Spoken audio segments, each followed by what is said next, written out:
Welcome to the Royal Court Young Playwrights Award. This is the last of our series of 6 videos taking you through the process of writing your play. In this video, Vinay Patel is going to talk to you about redrafting. You're at that joyful point in your process where you've written some of your play, it's amazing, and you're pretty much done. I'm afraid Vinay is here to tell you you're not quite done. By the end of this workshop, hopefully you will be encouraged to take a good look at what you've already written and have another go to make it that bit better. If you haven't written much yet, that's okay. Hopefully you'll still feel encouraged because it will take the pressure off, knowing that you will be able to have another go. Remember that there is no right or wrong when it comes to writing a play. Just have faith in your own ideas and enjoy yourself.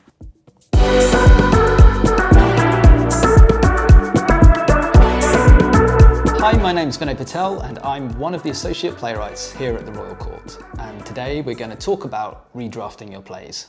So by now, hopefully you've written some of your play, maybe even all of it. If not, that's totally fine. If you just have a few scenes, that would be great. But if you do need some help in building out what you've already got, you can look to the earlier videos in this series and that'll help support you with that. So when I started out, the idea of writing a play felt really daunting. It felt like this thing that really smart or really talented people did. And though I really loved reading brilliant plays and getting to see a couple of them, there was always like this sadness in me because I felt like that could never be something I ever did. But what saved me was realizing that every single one of those brilliant plays that I'd read or seen, they've all gone through lots of different drafts. Very few people absolutely nail what they're doing in the very first pass. And what's so lovely about that is it means that you don't have to be a genius with it. It's like taking an exam again, but this time you've got some of the answers. And while it's great to get any draft of a script done, I believe a really good writer is defined by their ability to rewrite. You don't have to be Shakespeare. You just have to be able to work with intention, by which I mean deliberate choices, so that you can make your play exactly what you want it to be. So how do we do that? The first thing I want you to do is to write down one sentence that sums up the story of your play. If it helps, think about it in terms of the main character or group of characters, their goal, and their primary conflict. So to use an example from my own life, there's a young-ish man who is trying to get to sleep because in the morning he has to go and film a video for the Royal Court. However, his old yowling cat keeps him up all night. He doesn't know what to do about it. When I think about what the difference is between drafts, I have this image in my head. The first draft is a bit like you're swimming along a river. It's flowing, it's chaotic. You're not exactly sure where it's headed, but you're having fun trying to keep up.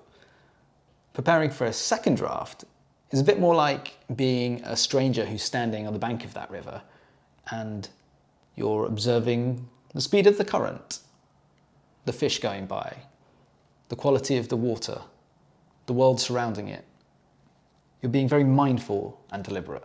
For the next exercise, imagine you're someone who has no idea what you've written. They don't know your characters, they don't know the world they inhabit, they don't know what you're trying to do. If it helps, imagine you're one of your friends reading your play. What do they think about it? Don't take any notes, just read it through and take your time. Still imagining you're this other person, consider again what your story's about. Is it the same as what you've written? Or does seeing it with fresh eyes make you look at what you've written in a different way? Next, I want you to write down 3 things that you liked about what you read. Maybe it's a great joke, maybe it's a particular character journey, maybe it's an image, it might even be something you didn't even realize you were doing at the time.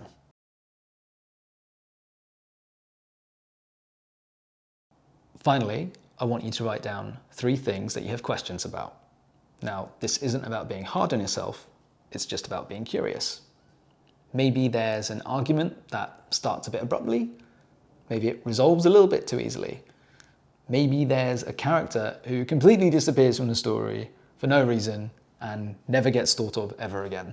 These are all the sort of things that I do all the time and why I need to ask myself these questions too.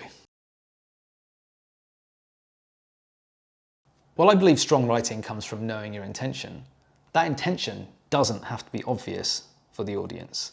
Some of my favourite plays, the ones I think about the most, are ones that when I walked out, I had no idea what I had just seen, but I felt like the writer had given me exactly what they wanted. That doesn't mean that you have to have all the answers, but you should at least know what questions you're asking. Looking at your thoughts from the previous exercises, I want you to make 5 goals for your next draft. It might be building on something you really liked. It might be reconsidering another way to do something you had questions about. It might even be scrapping it, starting again from scratch. I've done that a few times and it's very freeing, but even if you're doing that, make sure you have those 5 goals in mind. In the time you have left, pick one goal and try to make a start on it. If you're in a group, try to share what your goals are with each other. You'll be surprised by what's similar, and it's really fun to see what's different. Some plays take a couple of drafts to reach the form that they want to be. Others take lots and lots more. So how do you know when a play is done? Well, in some ways, it's never done. As the old saying goes, art is never finished, merely abandoned. And it's really common for writers to come back and revisit their work years later. I've definitely done that myself.